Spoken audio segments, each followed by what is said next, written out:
Hi, it's Roz from the Careers team. I'm going to talk to you today about apprenticeships.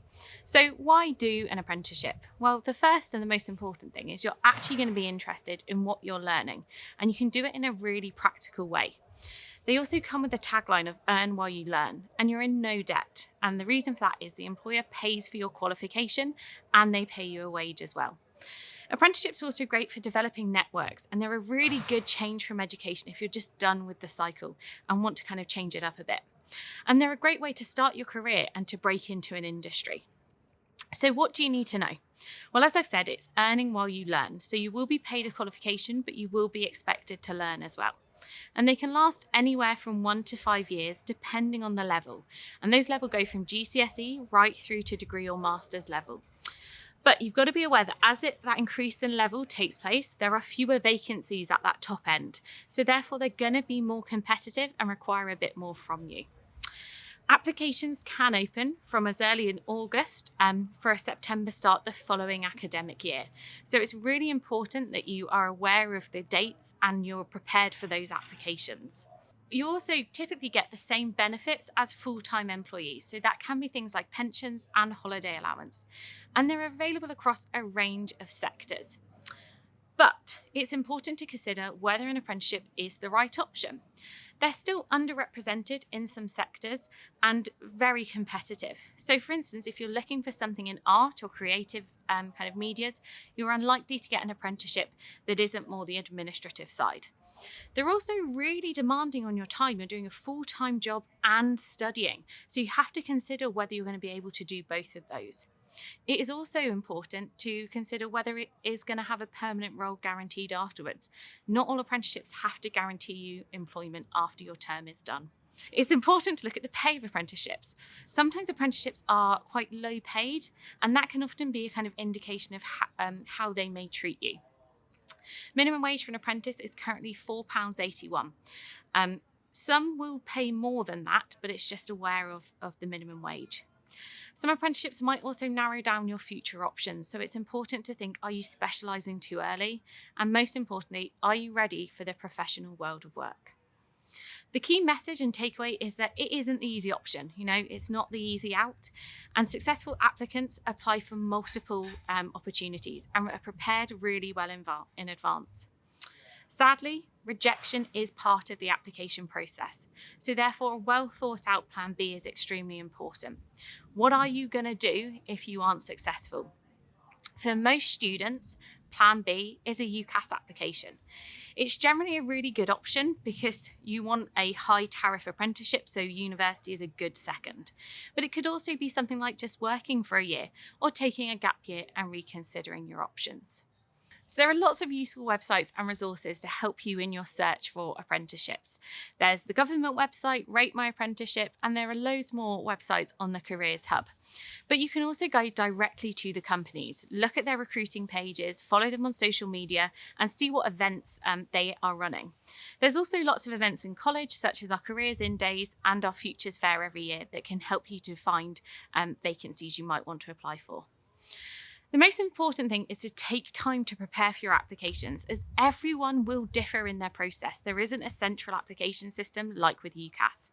So they could ask for a cover letter, a CV, an application form.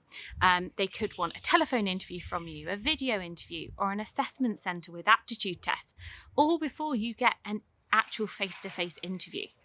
Therefore, it's important to attend the support classes we put on in college in the summer term, which you will be emailed about if you're interested in apprenticeships, as we teach you how to navigate every single one of these stages, and we have really good success from students who have completed it. You also have to be able to demonstrate your commercial awareness and your understanding of the business and the sector. So that's thinking about what's going on in that business at the moment. What are the key issues? What can you talk about? And that builds into what you are doing to develop this and your wider exploration of the subject or the role. So all of that stuff that we say about exploring your subject further, so MOOCs, work experience, subject days, taster days, all of that helps for apprenticeship applications. Work experience is also really good for a successful application because you're able to gain an understanding of the role in the industry. And it can also enhance an application and build your networks. You don't know who you're going to meet on that work experience that could be really valuable for your future career. There are lots of online opportunities, but in person is better because in person you're able to gain more from the experience and you're able to make those connections and networks that you will use in your future career. So you've already have lots of support in Tutor on kind of finding apprenticeships and through the Careers Hub as well. If you want any more information on work experience, you can contact the work experience team and they'll be able to book in some support sessions for you if you need them. What it's really important to do is to think beyond the company, both for work experience and for apprenticeships. Our area, the Solent, has so much to offer. Every company will have an IT department, a finance department, a business team, perhaps a legal department, HR, the list goes on and on. So just because they are a maritime company and your interest is finance, it doesn't mean there might not be an opportunity there for you. So it's really important to think outside the box a bit to try and get some more experience. We see a lot of common myths in our department about apprenticeships. The first one is it's not as good as university. And this really ultimately depends on the student and what they will gain. Some students are not ready for the world of work and want the university experience, the lifestyle, the social life. In terms of a qualification and the outcomes, both are equally matched and employers view them the same. So it really doesn't matter which route a student takes. What matters is which route is the best route for them.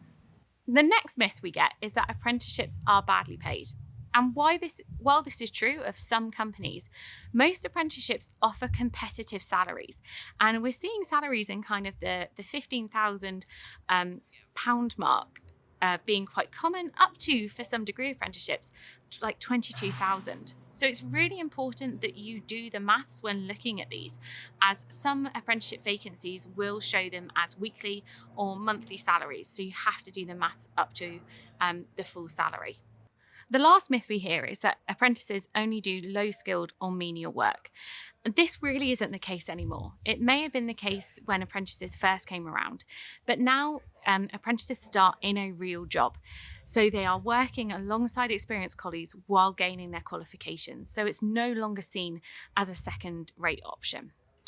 Our key takeaway is, if you are unsure about applying for apprenticeships, apply to apprenticeships and apply for something else as well, whether that's university, employment, or plan a gap year. Then you can decide once you have offers, once you have interviews, or at results day itself. I hope this video has helped you to find out a bit more about apprenticeships. As always, come and see the careers team if you need any help.